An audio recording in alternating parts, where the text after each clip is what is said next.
가지고 강의를 하나 더 준비를 했습니다. 오늘은 고유성 얘기예요. 사실 이 이슈는 제가 한 4년 가까이 고민하던 문제였어요.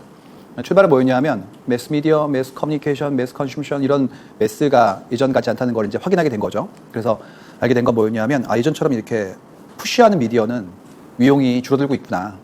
그럼 그만큼의 전달력을 가지고 있는 매체가 다변화되고 있으면 그럼 어떻게 우리의 어떤 진정성을 알릴 것인가에 대한 문제였어요. 그래서 이게 자연스럽게 첫 번째는 매스가 이제 줄어들고 있다. 그 다음에는 그렇다면 각자가 채널을 만들어야 되는구나. 그 다음에는 채널 속에 들어있는 컨텐츠를 만들어야겠구나.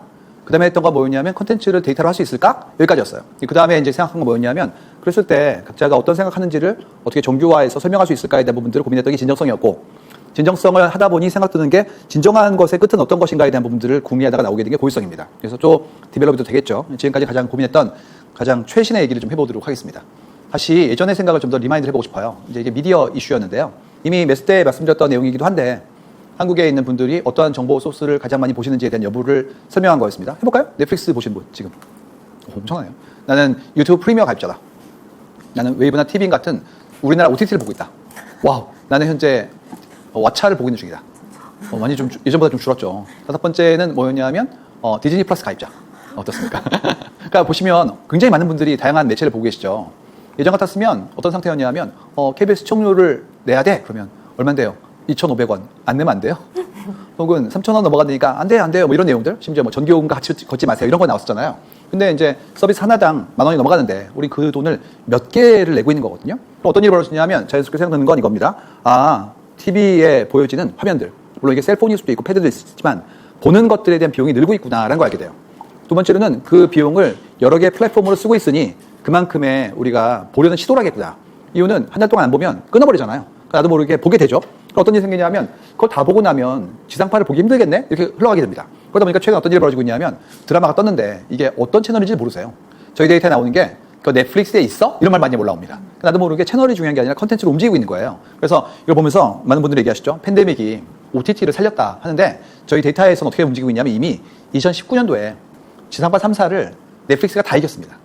그렇기 때문에 이거는 이번에 팬데믹 때 빨라졌지만 출발은 이미 시작된 거였고 다시 말해서 OTT가 올 거였는데 팬데믹이 속도를 앞당겼다라고 볼 수가 있죠. 다시 말해서 일어날 일은 일어납니다. 그럼 이제 그때부터 해야 될 일이 뭐였냐면 팬데믹 오기 전부터도 넷플릭스랑 어떻게 협업해 볼까? 더 나아가서 지상파에 대한 우리의 의존도가 떨어지고 있으니까 컨텐츠를 더 만들어야겠네에 대한 것들을 느끼기 시작하는 거예요. 이런 변화를 이해하고 나서 준비를 해야겠죠. 이제 흥미로운 건 태도에 대한 부분인데 이런 게 나와요. 넷플릭스는 혼자 미드를 추천받아서 보는 거다 이렇게 나옵니다.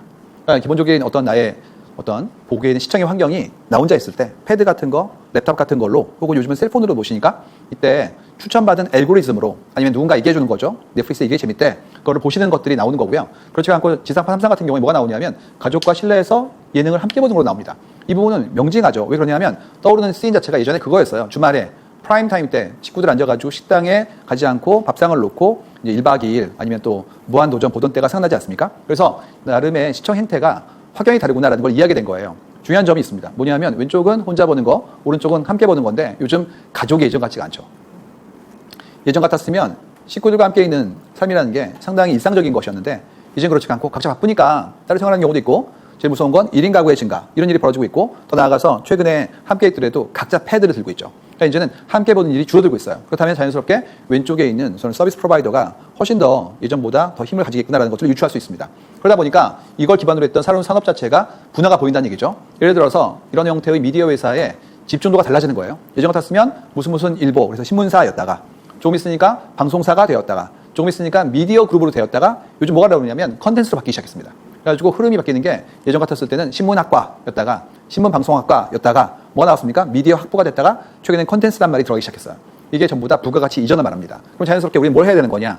예전에는 방송국에 들어가는 게 중요했다면 이제는 컨텐츠를 만드는 산업으로 더 깊게 들어가는 것이 보여지겠다는 얘기죠. 이런 얘기들이에요.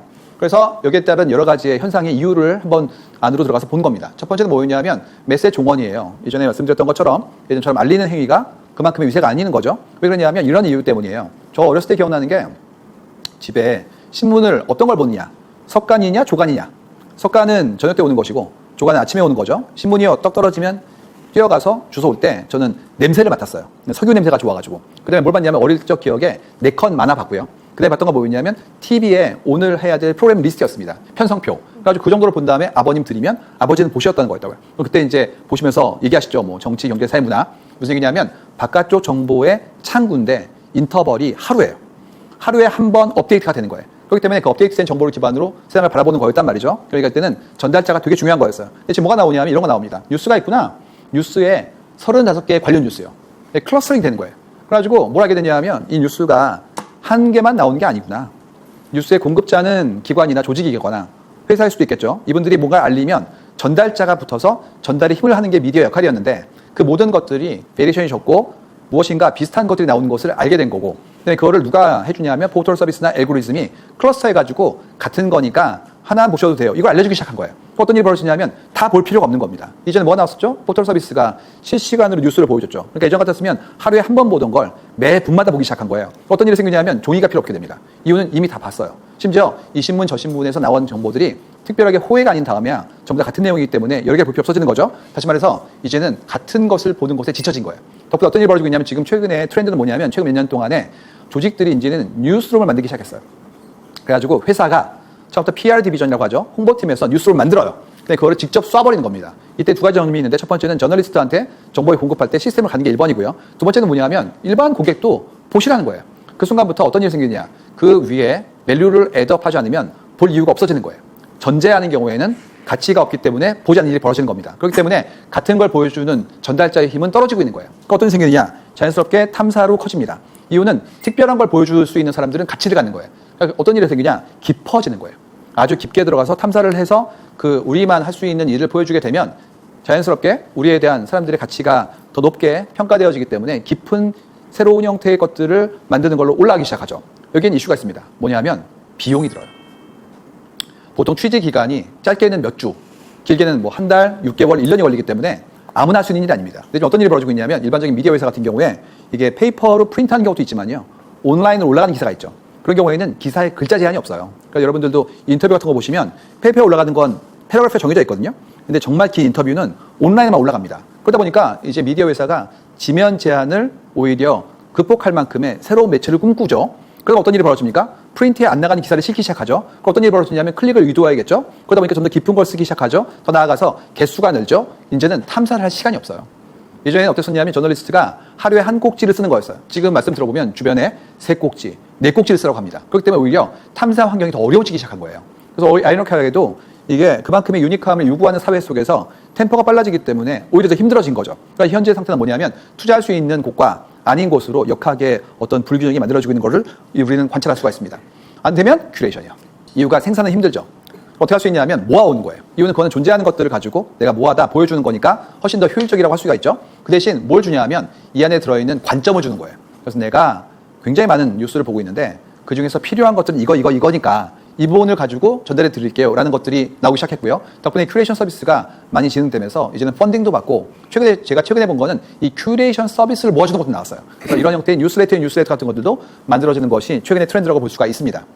왜 그런 거냐? 이제 문제는 밀도에 대한 문제였는데요. 이제 이슈였어요. 어떤 드라마였는데 굉장히 잘 될 드라마였어요. 근데 중간중간에 이슈가 많았거든요. 어떤 게 나왔냐면 이런 거였어요. 산속에서 샌드위치를 드시는데 가장 가까운 지점이 72km예요. 이제 이러면 아이언실색 하는 거죠. 어떻게 산속에서 이걸 시켜 먹어요? 헬기로 시켜 먹어도 오래 걸릴 것 같은데? 여러분 근데 재밌는 게 말이죠. 예전에 이런 일은 비일비재했어요. 예전에 그 있잖아요. 한국 드라마의 특징 중에 하나라고 맨날 나오는 그런 짤이 뭐였냐면 김치로 따기 때리는 거 이런 거. 아니면 오렌지 주스 뱉는 거 이런 것들. 그다음에 뜬금없이 갑자기 집에 들어오다가 냉장고를 막 2분간 설명해요. 이런 거 많았다고요. 그러니까 우리는 지금까지 PPL은 응당해야 되는 걸로 간주했던 거였어요. 근데 왜 이걸 가지고 얘기했느냐? 이유가 있습니다. 넷플릭스에는 PPL이 없어요. 그러니까 지금까지는 여기도 PPL, 저기도 PPL 그런 거다. 용인했다면 이제는 뭐냐? 아닌데? 아닌 게 있었는데? 심지어 작가분이 같아요. 그렇다면 이렇게 훌륭한 게 있는데 왜 이래야 돼? 라는 부분들을 우리가 묻기 시작한 겁니다. 다시 말해서 상향 평준화되고 있는 거예요. 예전 같았으면 거기에 있는 개연성, 핍진성 이런 것들이 부족할지라도 재밌잖아 이런 얘기였어요. 이제 그렇지가 않고 아니 말이 안 되잖아. 갑자기 갑툭튀 이런 것들이 나오면서 예전의 밀도보다 더 높은 걸 요구하기 시작했고 그러다 보니까 최근에 나오는 지상파의 드라마들도 예전과 같지 않게 그 안에 들어있는 어떤 구조나 혹은 그 안에 들어있는 서사가 좀 더 밀도가 높아지기 시작했습니다. 그렇기 때문에 이런 부분들의 옛날 방식은 더 이상 워킹하지 않는다라는 것들을 알게 된 거예요. 정말 중요한 건 뭐냐면 오리지널리티예요. 저희가 봤던 키워드 중에서 아까 말씀드렸던 그거 넷플릭스에 있어? 이런 내용들. 그럼 이제 어떻게 나옵니까? 넷플릭스에 있으면 넷플릭스를 보는 거죠. 더 좋은 건 뭡니까? 넷플릭스에만 있으면 넷플릭스를 봐야겠죠. 이게 뭐죠? 오리지널이죠. 그래서 이제 컨텐츠가 더 중요해진 거예요. 제가 얼마 전에 뭐 어떤 팟캐스트에서 살인의 추억을 설명을 들었어요. 너무 설명을 잘해주셔가지고 봐야지. 근데 넷플릭스 없는 거예요. 그래가지고 넷플릭스 없구나. 봤더니 왓챠에 있었어요. 하지만 왓챠도 곧 사라지겠죠. 이유가 계약 기간이라는 게 컨텐츠별로 다르기 때문에 시간 지나면 없어지죠. 어떻게 됩니까? 해지하게 되는 거예요. 이유는 그게 없으니까요. 그렇기 때문에 이런만큼의 오리지널리티를 어떻게 갖출 것인가가 이런 플랫폼 프로바이더의 굉장히 중요한 이슈인데 문제는 뭡니까? 너무 돈이 많이 드는 거예요. 그렇기 때문에 이만큼의 베팅을 할 수 있는 기업은 남는 것이고 그렇지 않은 기업은 힘들어질 수밖에 없다라는 것들을 우리는 이제 알게 되는 겁니다. 자, 그럼 어떤 일이 벌어집니까? 컨텐츠를 움직이는 걸 알 수 있게 되죠. 아, 우리가 원하는 건 컨텐츠였구나. 예전에는 방송사, 방송국, 예전 단계죠. 그런 식의 어떤 채널이라였다면 이제는 그게 아니라 그 안에 들어있는 걸 원하고 있구나라는 것을 알게 된 겁니다. 왜 그랬을까요? 일단 풍요로워진 거예요. 예전에 볼 게 없었기 때문에 볼 수 있는 것들은 다 본 겁니다. 그래서 저 아주 어렸을 때는 주말의 명화, 그게 어떤 게 올라오냐 너무너무 중요했고 특히 추석 때는 저희 식구들과 싸웠어요. 서로 이거 보겠다고. 그런 식으로 했었죠. 지금 어떻게 됩니까? 각자 패드가 있거나 랩탑이 있고 온디맨드이기 때문에 시간축이 무너진 거예요. 예전 같았으면 시간축과 컨텐츠가 편성의 기본이었는데 시간축이 사라진 거예요. 그렇기 때문에 그만큼의 중요한 결국 컨텐츠를 확보한 사람들의 주도권으로 움직이고 있어요. 그렇다면 어떻게 되죠? 더 이상 트는 권력이 아니라 내가 가지고 있는 자산의 컨텐츠의 베리에이션으로 움직이는 것을 알 수가 있단 말입니다. 그러면 어떻게 되냐면 컨텐츠가 확장됩니다. 처음에 컨텐츠가 가지고 있던 힘이라는 것이 그 컨텐츠 자체의 그런 사용자들로부터의 환호 내지는 보는 시간이었어요. 근데 좀 있으면 이 얼개가 재밌구나. 어떻게 합니까? 웹툰으로 갈까? 얼개가 재밌구나. 그러면 이걸 가지고 예능 만들까? 이런 식으로 확장되는 거예요. 이게 뭐죠? 세계관이에요. 얼개가 있으면 확장이 가능해요. 서사에 대한 나의 애착이 있고 전체 구성에 대한 나의 인지가 있기 때문에 그를 기반으로 전체의 우리가 생각하는 컨텐츠의 베리에이션이 커지는 것을 이해할 수가 있습니다. 그렇기 때문에 많은 기업들은 컨텐츠의 얼개를 갖고 싶은 거예요. 그를 기반으로 확장되어지는 것들이 지난번 말씀드렸던 것처럼 MCU 같은 것들이 연결되기 시작하는 거죠. 근데 컨텐츠는 돈을 벌기가 어려워요. 왜 그러냐면 소비의 기간이 한정적이에요. 그리고 클릭을 할 수 있는 인구의 숫자가 제한적이고요. 반복 구매가 되기 위해서 계속 회전문으로 볼 수 있겠지만 그러더라도 클릭에 대한 어떤 페이퍼뷰에 대한 것들이 제한적이고 최근에 또 스트리밍 같은 경우에는 스트리밍 횟수에 따라서 변되는 게 아니기 때문에 여기에 따르는 그런 어떤 멀티플라이가 어렵습니다. 그래서 어떻게 하냐면 지금은 항상은 컨텐츠로 인지시킨 후에 머천다이징으로 돈을 버는 거예요. 그래서 여러분 알고 계시는 굉장히 유명한 기업 디즈니 같은 경우에도 왜 그게 가능했냐 하면 막강한 IP를 기반으로 프로덕트를 머천다이징 하기 때문에 그만큼 위세를 유지할 수 있는 겁니다. 그래서 여러분 아시는 것처럼 디즈니 같은 경우가 미국의 페이턴트에 대한 전체 기한을 늘리는 그런 마법을 부리게 만들었던 것도 똑같죠. 그래가지고 유명한 농담이 있어요. 여러분이 무인도에 갇히면 모래사장에다가 미키마우스를 그리면 잡으러 온대요.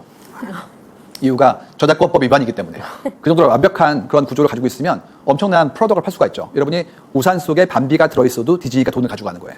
여기까지 가면 이제 완벽한 전체의 밸류체인이 나오기 때문에 많은 기업들이 이거를 꿈꾸고 있고 한국에도 무슨 상어부터 수많은 그런 기업들이 전부 다 이거를 꿈꾼다고 얘기를 하고 있는 중이라고 볼 수가 있습니다.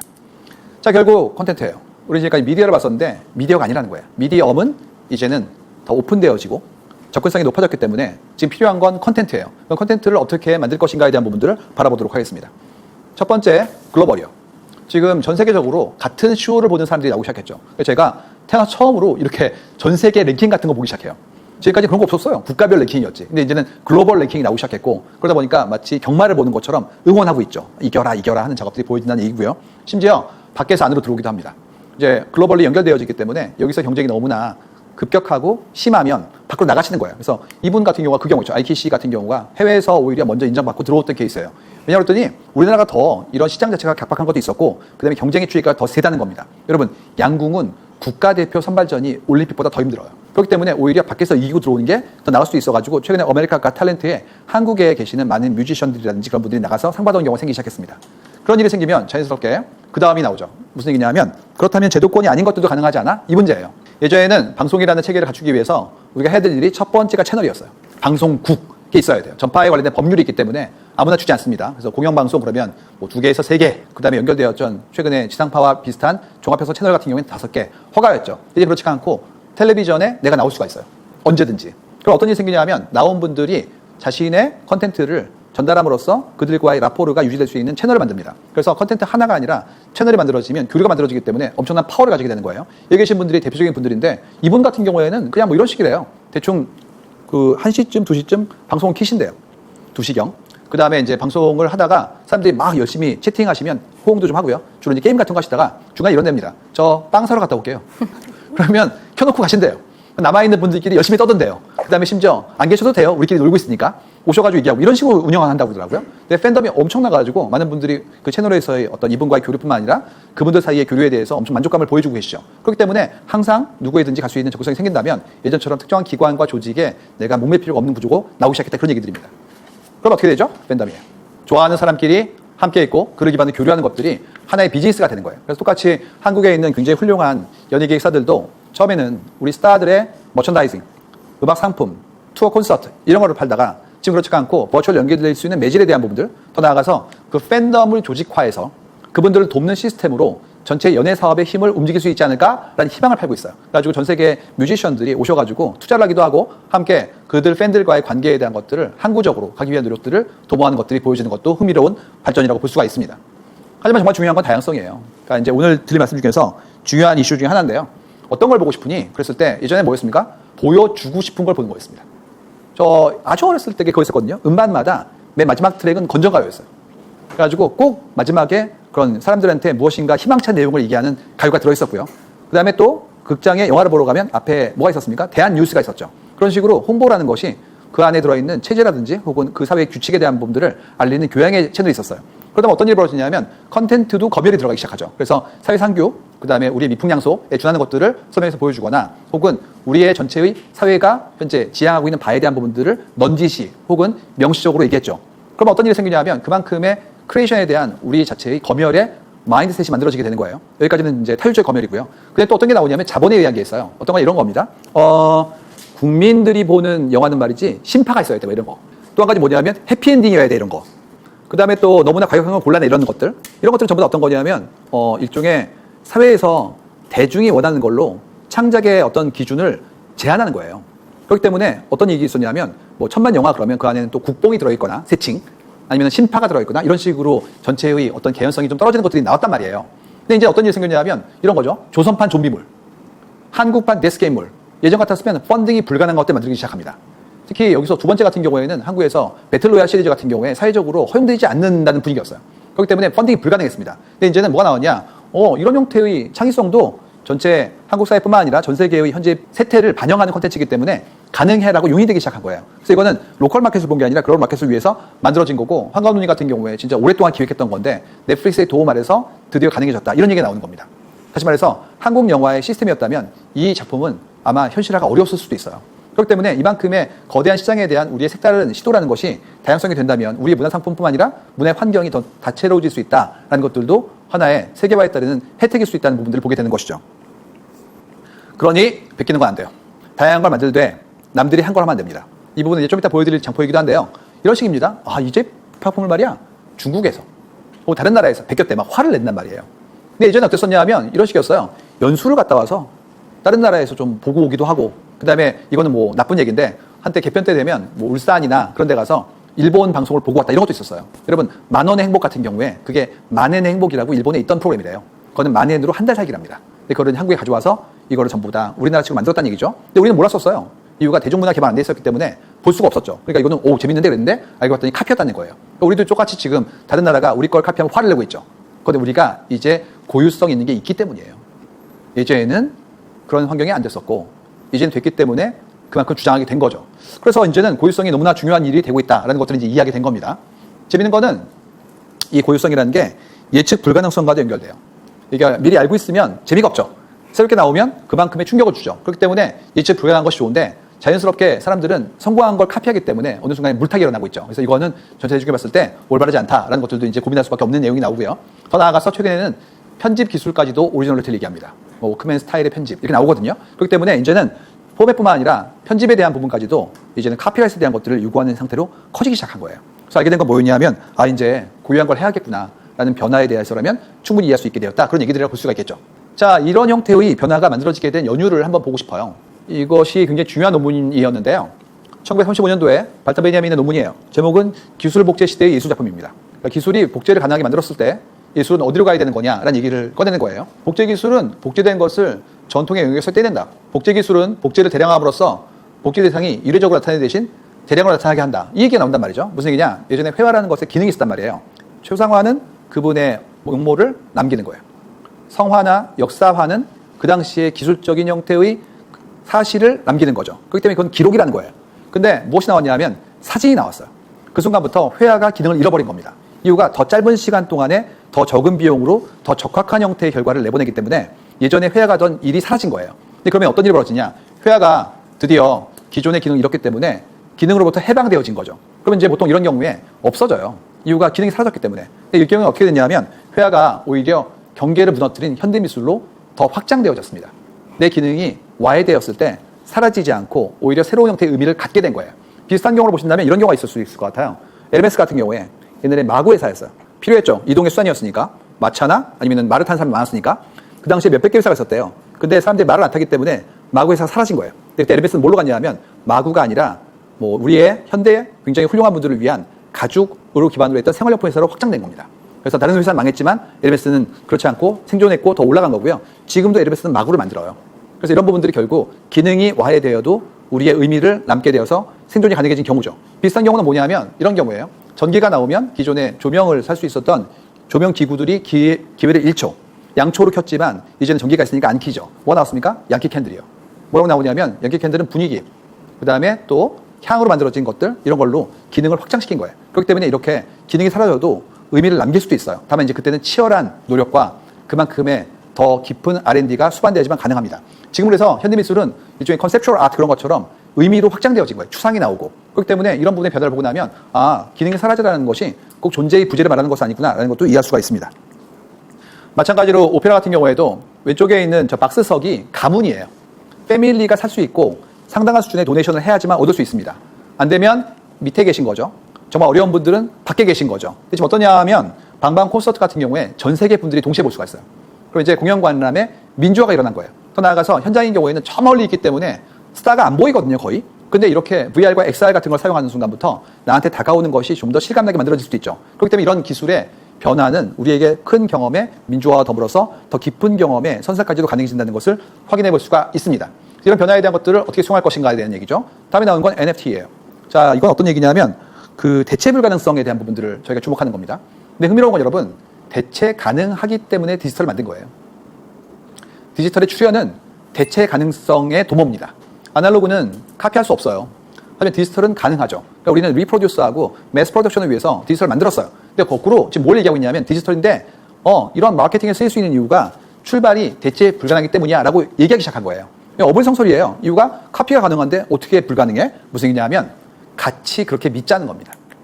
여러 개를 카피했는데 그중에서 첫 번째 것만 원본이라고 믿자고 우리끼리. 그러면 이제 믿으면 공통의 믿음으로 원본성에 대한 것들을 우리가 가치를 부여할 수 있죠. 그렇기 때문에 첫 번째 것만 진짜고 나머지는 복사본이기 때문에 그거는 진짜의 값어치를 주지 말자고 얘기하면 합의될 수 있지 않을까에 대한 부분들을 희망하는 거예요. 이런 걸 뭐라고 그러죠? 얘기했던 공통의 상상이라고 얘기합니다. 혼자 상상하면 허상이지만 같이 하면 우리의 합의가 되는 것이죠. 이 비슷한 게 뭐죠? 국가요. 국경을 그은 다음에 나라야 혼자 믿으면 큰일 나는 거죠. 같이 믿으면 국가 간에 믿으면 국경이 실효적으로 되는 거죠. 화폐요. 종이를 꺼내서 그림을 그린 다음에 이게 돈이다.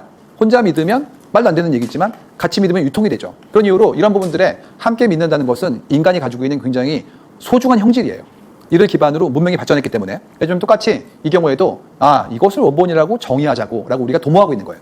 그래서 이 경우에는 함께 믿으면 밸류가 있는 거고요. 우리가 믿지 않으면 밸류가 없는 겁니다. 그렇기 때문에 이 자체에 가치를 가진 게 아니라 우리의 믿음에 가치가 있구나라는 것들을 이해하실 수 있는 것이죠. 재밌는 건 이 안에 들어있는 원본에 대한 얘기를 하다가 발견한 게 이거였어요. 수익 배분 이슈요. 이게 뭐냐면 재판매 보상 청구권이라는 거예요. NFT에서 우리가 무엇인가를 거래를 했어요. 그랬을 때 거래의 차익에 대한 부분들을 원작자에게 보상하자라는 그런 프로토콜이 있습니다. 그래서 이걸 보면서 저 너무 신기했어요. 왜냐하면 상규적으로 지금까지 관행적으로 이런 부분들이 워킹하지 않았다는 거죠. 예를 들어서 창작자가 이분이에요. 제가 이분의 그림을 샀어요. 100원에. 이분에게 팔았어요. 1000원에. 그럼 저는 100원과 1000원 사이의 차익인 900원을 제가 이익으로 가져간 거죠. 통상은 제가 이익을 가져가고 안녕이에요. 근데 이 얘기는 뭐냐면 그중에서 10%는 이분 주자 이 얘기가 나온 거예요. 그래서 900원 중에서 10%니까 90원을 주자는 얘기입니다. 그래서 이 얘기를 다 보면 창작자에게 돈을 왜 줘야 되지? 이게 떠오르죠. 왜 그런 거냐? 이분이 만들었기 때문에 가능하다는 거예요. 그 다음에 이렇게 가치가 상승할 때마다 기여자의 출발점이기 때문에 이분에게 그 차익의 일부를 제공함으로써 향후의 창작 활동에 대한 우리의 어떤 응원이라든지 지원 시스템이 가능하도록 만들자는 얘기가 나온 겁니다. 이거를 굉장히 좋아하셨어요. 창작자들이. 이유가 이게 가능하면 나중에 가격이 계속 올라갈 때마다 내가 수혜가 되기 때문에 더 좋은 작품 만들 수 있으니까 이거에 대해서 환호를 한 거죠. 무슨 얘기냐? 이게 바로 분배 이슈가 나온 겁니다. 국내 한 포털 서비스 프로바이더가 뭘 만들었냐 하면 같이 음악 듣는 플랫폼 만들었어요. 이건 뭐 많이 있는 거죠. 재밌는 거는 듣는 만큼 아티스트에게 정산이 되는 걸 만든 겁니다. 우리가 들어주는 만큼 횟수만큼 산정해가지고 많이 들어주셨군요. 그러니까 이만큼을 만드신 분에게 드릴게요가 나온 거예요. 여러분 이거는 이미 있는 것 같죠? 지금도 이미 있어요. 저작권 협의회 같은 게 있으니까 뭐냐면 협회의 산정에 대해서 의문을 제기하는 거예요. 그 데이터가 정말로 공정하고 공평하고 산정의 어떤 결과에 대해서 대사할 수 있느냐에 대한 의구심이 있는 거예요. 그렇기 때문에 가운데에 있는 투명한 플랫폼이 이걸 해줄 수 있으면 얼마나 좋을까에 대한 부분들을 얘기하고 여기에 동의하는 분들이 상당히 많다는 걸 알게 된 겁니다. 무슨 얘기냐고요? 자, 돈 달라고요. 일한 만큼 받겠다는 거예요. 내가 기여한 거에 대한 것들을 나한테 주세요. 이런 것들이 진짜 엄청 나오고 있단 말이에요. 저희가 요즘 일하시는 직장인분들의 데이터를 많이 봤는데 최근에 나오는 가장 큰 이슈 중에 하나가 뭐냐면 공평보다 공정입니다. 그래가지고 내가 일하는 거를 공정하게 계상해서 거기에 대한 평가의 결과를 나한테 주세요가 나온 거예요. 그래서 저희 보면서 굉장히 신기했어요. 지금까지 이런 이슈들이 없진 않았지만 이렇게 거세게 한꺼번에 나온 건 잘 못 봤거든요. 그래가지고 봤죠. 그때 이렇게 나왔었습니다. 제가요 지금 일한 게 상당히 많은데 제가 받는 보수가 그만큼 못 미치는 것 같아요. 또 한 가지는 우리 회사가 이익이 많이 났는데 나한테는 주지 않네요. 더 나아가서 우리 회사가 이익이 나면 나한테 준다고 그랬는데 그것의 기준이 제가 이해할 수가 없어요. 이런 것들이 엄청 올라오는 거예요. 그래서 보면서 뭘 하게 됐냐면 우리가 이제 내가 기여한 바에 대한 산정을 좀 더 과학적으로 요구하고 거기에 따른 평가와 보상에 대한 것들을 요구할 만큼 우리의 일이 중요해지고 있구나라는 걸 알게 된 겁니다. 예전에 노동이었다면 이제는 창의로 바뀌고 있는 거예요. 그렇기 때문에 창의의 특징이 뭡니까? 로열티가 나와요. 카피라이시. 여러분 예전에 영화 중에서 어바웃 어 보이 기억나세요? 거기 보면 굉장히 한량처럼 살고 계신 분이 계시죠. 그분은 여유 작작입니다. 이유는 그분의 아버님이 너무나 유명한 크리스마스 캐롤 작곡가예요. 그래가지고 40, 70년 동안 인세가 들어옵니다. 그렇기 때문에 한 번만 플레이가 되더라도 1년에 한 번 크리스마스 때 그 돈이 엄청나가지고요. 그분이 일하지 않고 살 수 있게 된 거죠. 한국에도 계시죠? 벚꽃 연금이라고. 이런 일들이 우리의 꿈이에요. 내가 노동하지 않고서도 거기에 대한 보상을 받을 수 있을까에 대한 부분들이 올라가고 있는 거예요. 그런데 뭐가 나옵니까? 모두 다 작가님이 되고 싶어요. 작가님이라는 말이 엄청나게 올라가고 있습니다. 그래가지고 이게 너무 흥미로운 게 전부 다 작가님이라고 서로 불러주는 게 예의처럼 커지고 있어요. 이걸 좀 더 분할시켜보면 뭡니까? 사이드 프로젝트요. 엔잡러요. 그 다음에 내가 하고 있는 일에 대한 산정이 가능한 플랫폼의 출연으로 설명할 수가 있죠. 예전 같았으면 김대리님, 김대리님 뭐 하세요? 물류하고 있잖아요. 구매팀이요. 아 그렇군요. 근데 또 다른 거 하세요? 한대니까요. 웹툰 작가, 일러스트레이터. 그 다음에 친구들과 같이 브랜드를 만들고 있죠. 이렇게 얘기가 나오는 겁니다. 요즘 같은 경우에 젊은 직원분들 보시면 사이드 프로젝트를 한두 개씩 하시는 분들이 엄청 많이 나오기 시작했어요. 특징이 뭐냐면 노동을 파는 것이 아니라 산출물을 기반으로 본인의 아티스틱한 결과들을 파는 것으로 바뀌어지고 있는 겁니다. 그렇기 때문에 작가님은 굉장히 멋진 칭호가 되고 있는 거예요. 자, 그러면 우리는 작가님이 되고 싶죠.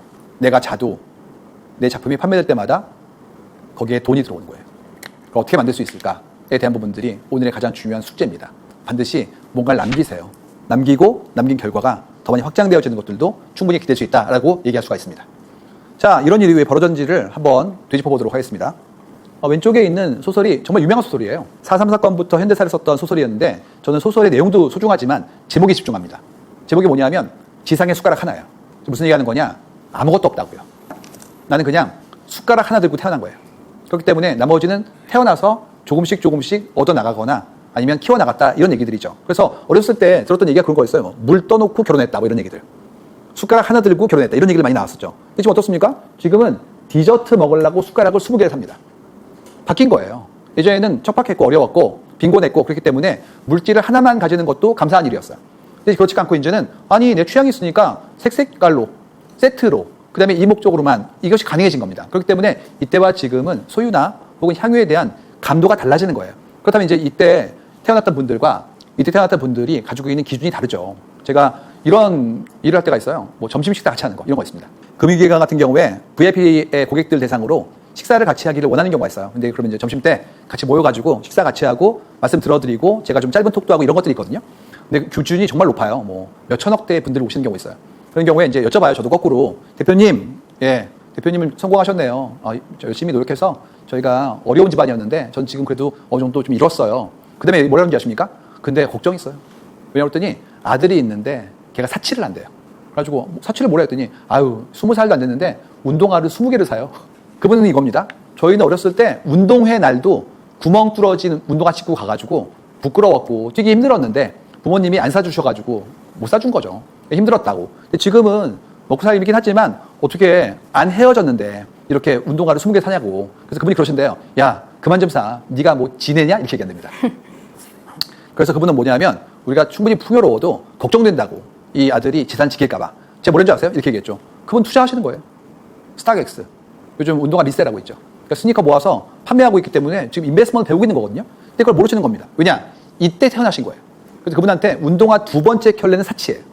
근데 지금 있는 분들은 아니 운동화는 여러 개 살 수도 있고 심지어 그걸로 모으기도 하고 근데 투자도 할 수 있으니까 많이 있는 거 좋은 거 아닌가? 이렇게 움직인다고요. 무슨 얘기냐고요? 저희가 그 스니커라든지 아니면 여러 가지 러닝 슈즈 같은 거 데이터 분석해 보면 그런 거 걱정하세요. 우리 학령기 친구들 숫자가 줄고 있죠. 그러니까 예전에 운동화 시장이 줄어들 거 아닙니까? 올라가요. 이유가 여러분이 많이 사세요. 새로 나온 거 에디션 아니면 뭐 깔별로 자유복장이니까 바지에 맞춰서 많이 사기 때문에 시장이 커집니다. 그러니까 인구가 늘지 않아도 커져요. 근데 그거를 예전 분들은 모르시는 거예요. 이유가 2개 샀다고? 사치. 아닙니다. 20개도 아닐 수 있죠. 이 차이예요. 그래서 지금 어떤 게 뜨고 있냐면 취향 소비가 뜨고 있습니다. 대학가 앞에 저희 때랑 가장 큰 차이가 와인을 파는 거예요. 그래서 저희 때는 맥주 마신다고 혼났거든요. 거칠었습니다. 그야말로. 막걸리 먹거나 아니면 뭐 소주를 마시지 맥주는 돈도 비싸고 많이 마시니까 그거 먹으면 안 돼. 이런 분위기예요. 지금 어떻게 되냐면 바이글라스로 와인을 팔아요. 대학교 앞에서. 그래서 그러면 격세지감이죠. 근데 최근에 성수동 가보시면 와인 파는 큰 창고형 매장 엄청 늘었거든요. 그래서 뭐 디오르 카페 옆에도 있고 많이 있어요. 너무 늘었던 게 1번 엄청 커요. 2번 진짜 디자인 예쁩니다.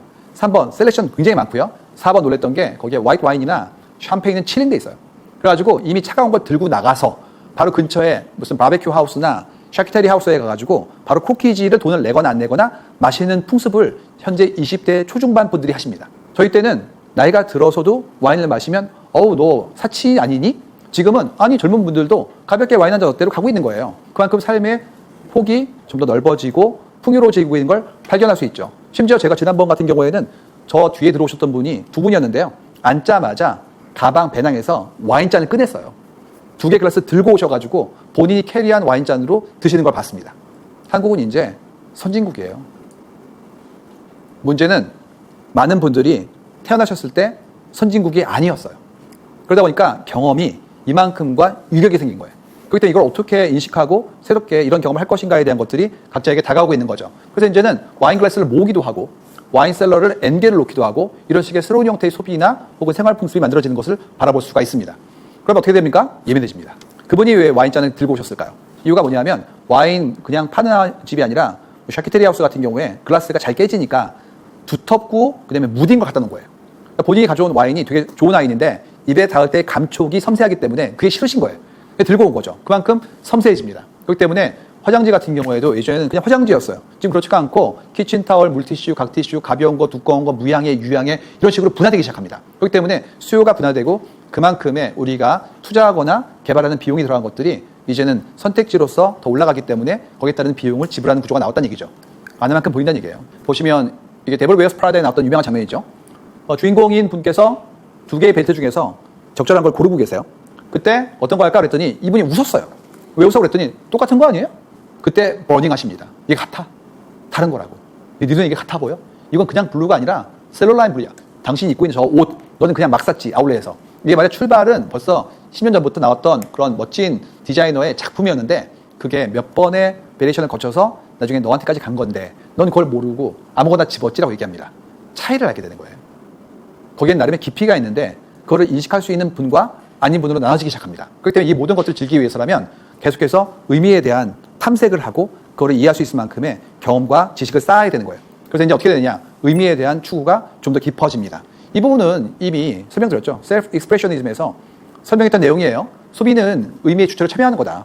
그렇기 때문에 내가 물건을 소비하는 것이 아니라 그의 사상을 소비하고 그를 기반으로 내가 그의 철학에 동감한다는 것을 표현되는 것이라는 걸 설명드렸어요. 그래서 나오는 것이 의미 소비죠. 리마인드 해볼까요? 물질 풍요를 겪은 세대에게 생활의 소비는 필요의 소비를 넘어서서 자신을 표현하는 방식으로서 의미를 향유하고 전달하는 행위로 이해됩니다. 그렇기 때문에 삶 속의 구매 행위는 브랜드 가치에 대한 동조고 컨텐츠의 수용은 지적 취향에 대한 선언이고 특정에 대한 지원과 동의 팔로잉은 사회적 연대에 대한 증명입니다. 따라서 이걸 합치면 당사자에 대한 사회문화적 자본의 지배차가 되기 때문에 나는 그만큼을 준비하고 그만큼 소비한다라는 걸 설명드렸던 거예요. 그러면 이런 형태의 소비가 전부 다 특정에 대한 이해로 연결되기 때문에 브랜드가 소비할 때마다 그 컨텍스트와 전체 대상에 대한 이해로 사용될 수 있다면 소비 행동 자체에 대해서도 엄청난 고민할 수밖에 없다. 그런 얘기들이에요. 이런 것들이 연결되면 이런 게 나오는 거죠. 그야말로 농담 짤이죠. 이 브랜드는 싫겠죠. 이런 형태로 희화된다면. 근데 이렇게 소비됐을 때는 어떤 의미가 있는지에 대한 것들 바라본 작업들이 요구된단 말이죠. 그래서 이 브랜드마다 각자의 퍼소나와 소비자의 라이프라는 것들이 실제로 재현되어져요. 우리가 이렇게 화보로 찍어내는 것뿐만 아니라 실제로 입으신 분들, 구매하신 분들의 라이프가 보여지기 때문에 우리 이걸 통해서 이 브랜드의 위상과 현재 그것을 사용하는 사람들의 라이프 스타일을 이해할 수가 있습니다. 그렇기 때문에 내가 주장한다고 되는 게 아니에요. 상대가 인식하고 소비하고 인증하는 체계에서 어떻게 재현되는지가 중요해요. 이만큼 어떻게 형성할 수 있을 것인가에 대한 것들이 이제 마케팅에 정말 중요한 걸 올라가기 시작합니다. 이만큼을 이해하기 위한 노력을 해야겠죠. 그래서 이러한 것들이 전부 다 이해되고 설명되어지고 우리는 공유하기 때문에 브랜드에 대한 우리의 태도가 결정되기 시작하는 거예요. 그래서 이런 모든 것들을 어떻게 내가 만들어내고 측정하고 그를 기반으로 좀 더 나아지게 노력을 하는지에 대한 것들이 마케터에게 정말 중요한 이슈로 떠오르기 시작했어요. 자, 풍요의 시대에는 의미를 파는 겁니다. 이제는 더 이상 물건이 모자라지 않아요. 그렇기 때문에 물건을 파는 것이 아니라 물건 속에 담긴 의미를 판매한다. 이런 얘기라고 볼 수 있겠죠. 이것이 어떠한 형태의 필연성이 있는지에 대한 걸 보도록 하겠습니다. 자, 이거는 어떤 거냐면 예전의 방식의 우리가 함께 사는 삶 속에서 젊은 청춘들의 생활의 어떤 스타일이었어요. 그래서 응답하라 같은 거 보시면 보통 하숙방 같은 것들 나오죠. 그래서 대학가 앞에 원격지에서 온 분들이 방을 빌려가지고 친구들과 나눠 쓰기도 하고 그 다음에 공용 공간이라는 부분들 있죠. 뭐 욕실이라든지 식당 같은 경우에는 함께 생활하는 것 이런 것들이었잖아요. 이 친구를 치고 어떻게 나옵니까? 1인 식구들도 전부 다 굉장히 예쁜 곳에서 자신만의 공간을 가지고 싶어하는 걸로 분화되기 시작했죠. 그만큼 우리 삶이 좀 더 높아지고 있는 것에 대한 반증이라고 볼 수가 있어요. 그러다 보니까 예전 같았으면 단독주택이에요. 지금은 건축가가 누구세요? 예전 같았으면 아파트예요. 지금은 주변에 공원 있나요? 한강 보이나요? 제일 센 거 있죠. 밥 줘요. 이런 식으로 올라갑니다. 무슨 얘기냐면 날이 갈수록 더 좋은 걸 원하기 시작하는 거예요. 예전에는 그냥 나 혼자 이렇게 좋은 집 지으면 되는 거 아니에요? 이제는 아니 그래도 건축가 선생님이 삶에 대한 이해가 더 높으시니까 당신의 욕망과 그의 신미성을 합쳐가지고 더 좋은 걸 줄 수 있는데요? 이렇게 움직인 거고요. 예전에는 공동생활하니까 뭐 밀집도 있고 함께 할 수 있으면 되는 거 아니에요? 지금 그게 아니라 산책 가능한가요? 서비스 레지던스 어때요? 이런 식으로 올라가는 겁니다. 왜 그런 거냐? 이유가 있어요. 자, 이게 자동차 커뮤니티 나온 글이었는데 어떤 거냐면 보태보태병이라고 내 생각이 올라가는 겁니다. 이런 식이에요. 님들 신입사원인데요. 경차 살려고요. 어떻게 생각하세요? 그랬더니 댓글이 아니 무슨 경차야. 경차는 위험해. 목숨도 위험하기 때문에 준중형 사야지. 그러면 준중형 살까요? 준중형에다 옵션 넣으면 중형이야. 중형 사야지. 중형 살까요? 중형에다가 조금만 더 못하면 그러면 대형인데 그걸 사야지. 어떻게 끝나냐면 벤틀리 플라잉 스퍼의 고스트의 팬텀으로 끝납니다. 처음에는 출발이 모닝이었는데 팬텀으로 끝나요. 이게 인간의 사고입니다. 무슨 얘기냐면 계속 좋은 걸 원해요. 그래서 실제로 자동차의 프라이스가 어떻게 되냐면 로우 트림의 하이엔드 모델이 상위 트림의 로우엔드보다 높아요. 언제나. 걸어버립니다. 그래서 이걸 컨시더 하다가 업세일을 시켜버려요. 이렇게 움직입니다. 그래서 이렇게 되면 어떻게 된 일이 벌어지냐. 자연스럽게 그 윗걸 요구하게 되죠. 여러분이 3억이 있으면 5억짜리 집을 보고 계세요. 5억을 주잖아요. 그러면 8억짜리 집이 보입니다. 인간이 그러해요. 그렇기 때문에 문명이 발전하고 있는 겁니다. 그 욕심이 커지게 돼 있어요. 산 때는 3억만 있으면 얼마나 좋을까? 그러던 분들이 그 돈을 갖자마자 방이 하나 더 있는 집을 보는 것이 우리 인간의 욕망이라는 걸 이해하셔야 됩니다. 그럼 이제 방법은 두 가지죠. 첫 번째가 뭐냐면 알았으니까 꿈을 크게 하자. 위험하고요. 그것보다도 그렇게 알게 되는 순간부터 어떻게 절제할 것인가에 대한 부분들을 연습하시는 거예요. 내 마음을 써놓으시기 바랍니다. 이 비슷한 것들이 끝도 없이 많이 나오니까 결론은 뭐죠? 우리 생각은 커져요. 그럼 어떤 일이 생기냐? 마치 진화론처럼 우리가 하고 있는 생각이 더 확장되어지고 그를 기반으로 우리가 생각하는 고유성도 진화하게 됩니다. 이런 식이에요. 나는 말이지 발이 시려운데 양말 없나? 양말 줄게요. 그러면 어떻게 됩니까? 옆에 있는 새로운 사람이 옵니다. 양말 나는 면이야. 옆에 있는 분은 나는 면인데 면 중에서 100%. 옆에 있는 분은 나는 100%인데 그걸 가지고 할 때 오게닉 코튼. 옆에 있는 분은 난 오게닉 코튼 받고 거기에 페어 트레이드. 옆에 있는 분은 디자인 예쁜 오게닉 페어 트레이드 100%. 야, 나는 100년 된 양말이야. 마지막 친구가 이깁니다. 이건 안 끝나요. 그러니까 고유성도 끝까지 가는 거예요. 더 하드코어한 고유성이 이깁니다. 그렇기 때문에 이걸 하기 위한 노력은 끝도 없다라는 것들을 이제 우리 이야기 되는 것이죠. 그래서 어떤 브랜드는 잘 되다가 안 되다가 잘 되다가 안 되다가 계속 반복합니다. 이 모든 것들의 변화는 결국 쟁투다라는 것을 이야기 되는 것이고 그러다 보니까 자연스럽게 우리는 더 깊어진 욕구에 대한 것들을 이야기 시작하죠. 왼쪽은 뭡니까? 그런 거죠. 뭐 설거지 하다가 마시는 거예요. 이유는 힘드니까요. 이렇게 설명합니다. 당 떨어졌어. 그래서 스틱 커피를 마시죠. 믹스 커피를. 그때의 태도는 어떤 거냐면 모내기 할 때 먹는 막걸리 같은 겁니다. 그래서 그때는 내가 몸에 안 좋은 거 아는데 어른들의 불량식품 힘드니까 마시고 이래야지였어요. 그러다가 뭐가 나오냐면 커피 한 잔이면 1시간 동안 좋은 곳에 있을 수 있어. 사람들도 평화롭고 책도 볼 수 있고 쾌적하고 이런 식이었죠. 지금 뭐가 나오고 있냐면 에스프레소 바 어때? 이런 게 나오기 시작했어요. 그래가지고 이런 식입니다. 이렇게 쭉 줄을 서셔가지고 들어가셔가지고 에스프레소 한 잔 뭐 2,000원, 3,000원 정도에 한두 잔 마시고 사진 찍고 나오는 거예요. 차이가 뭐냐면 왼쪽은 노동을 파는 거고요. 가운데는 공간을 파는 거고요. 오른쪽은 경험을 파는 거예요. 이유는 이분이 에스프레소 마시고 또 전시회 가실 거니까요. 변화하고 있어요. 그렇기 때문에 이렇게 변화한 욕구는 더 높아진 형태로 흐르게 마련이고, 그렇다면 이렇게 높아진 욕구를 어떻게 내가 응대하고 준비할 것인가에 대한 것들을 고민해 보는 것이 우리가 서비스 프로바이더로서 해야 될 일이라고 볼 수가 있겠죠. 다시 말해서 상향 평준화되고 있는 거예요. 삶이 더 나아지고 있어요. 그렇기 때문에 나아진 삶을 내가 이해해야 돼요. 그래야지만 생존이 가능합니다. 안주할 수 없어요. 계속 이해하고 나아지는 거예요. 이런 부분들을 어떻게 노력할지에 대한 것들이 우리의 도움이 되겠죠. 왜 그랬을까요? 이거는 이제 나아진 삶에 대한 부분으로 볼 수도 있지만 하나 더 있습니다. 내 삶이 여유가 생긴 거예요. 여유는 경제 여유 이외에도 뭐가 필요하냐면 시간적 여유가 요구됩니다. 제가 좋아하는 그런 강연 중에서 한스 로슬린 박사의 세탁기 강연이 있어요. 그분이 굉장히 유명한 분이죠. 그 겟마인드라는 회사를 차려가지고 전 세계 그런 사람들의 기준, 보건, 환경에 대한 변화를 데이터를 분석하신 분이에요. 쓰셨던 책 중에서 유작이 팩트풀니스 그 책입니다. 그래서 그분이 그 어렸을 때의 추억을 그 테드에서 했던 강연이 있는데 이런 식이에요. 어렸을 때 우리 집에 세탁기가 들어왔어요. 세탁기가 들어왔을 때 할머니가 의자를 갖고 와서 그 앞에 앉으셨대요. 그래가지고 돌아간 통을 보면서 이렇게 얘기했대요. 아유, 드디어 세탁기가 왔구나. 너무나 편하다. 이유가 할머니는 평생 동안 세탁을 손으로 하신 거예요. 그렇기 때문에 그 도단한 노동을 얘가 덜어주는구나. 너무 행복해. 그때부터 어머니는 한스 로슬링 박사를 데리고 도서관에 갔대요. 그래가지고 세탁할 시간 동안에 도서관에 가서 같이 책을 보고 내가 그만큼 지식을 얻을 수 있도록 도와줬으니까 세탁기는 정말 좋은 기계예요. 이게 그 강연입니다. 그래서 이걸 보시면 우리가 노동으로부터 해방될 수 있으면 삶의 자유도가 올라가고 그만큼의 행복감을 추구할 수 있는 것을 알게 되죠. 다시 말해서 지금 우리가 하고 있는 삶 속에서 많은 분들이 노동을 줄이고 있는 거예요. 새끼를 차리자. 새끼 지옥, 배민이요. HMR이요. 아니면 딜리버리 서비스들이요. 여러 가지 도시락도 있으니까 이런 것들이 우리의 새끼의 노동, 세탁의 노동 이런 것들을 줄여주고 있는 거예요. 그럼 자연스럽게 내가 원하는 것, 그 다음에 내가 공부하고 싶은 것들을 볼 수 있게 되죠. 그만큼의 깊은 탐색이 가능해집니다. 그런 이유로 이제는 디깅하는 거예요. 내 본진에 들어가서 깊게 연구하고 그를 기반으로 취향을 찾는 작업들이 가능해집니다. 그런 이유로 지금부터는 각자가 전문성을 갖게 되는 거예요. 어떻게 됩니까? 매스 소비자가 사라집니다. 그전까지는 대중은 잘 모르세요. 제일 좋은 거 드릴게요. 국민 something. 지금 그렇지 않고 전문 분야가 쪼개지는 거예요. 그렇기 때문에 각자가 전부 다 전문가라면 그분의 유용에 맞는 만큼의 제품을 줄 수 있는 것인가가 우리 프로바이더한테는 숙제가 된다는 거죠. 더 나아가서 배우세요. 내가 즐기기 위해서라면 골프도 배우고 테니스도 배우고 와인도 배우기 때문에 조회가 올라가는 것이 보이고 그 다음에 그런 분들을 돕는 사람들이 이제는 나옵니다. 그렇기 때문에 이제 해설자가 나오기 때문에 여기에 따른 깊어짐에 대한 것들이 가속화되어지는구나 라는 것도 알 수가 있다는 얘기입니다.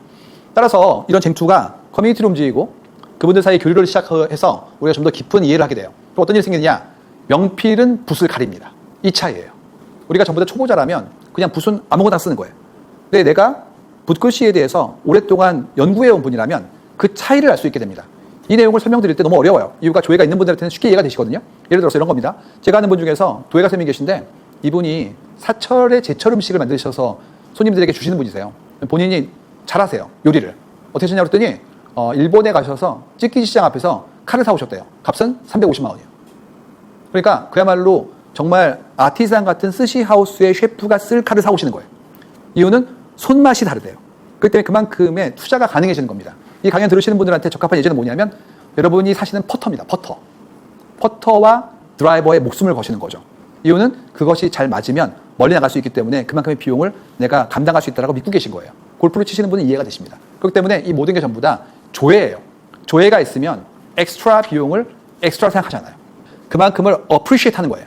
이유가 아티잔이 만든 거를 내가 잘 쓸 수 있을 만큼 기회가 내재되어 있기 때문에 그만큼의 비용을 쓰는 게 아깝지 않아집니다. 여러분 그래서 똑같이 여러분들이 뭔가 덕질하시는 그런 품목에는 돈을 많이 쓰세요.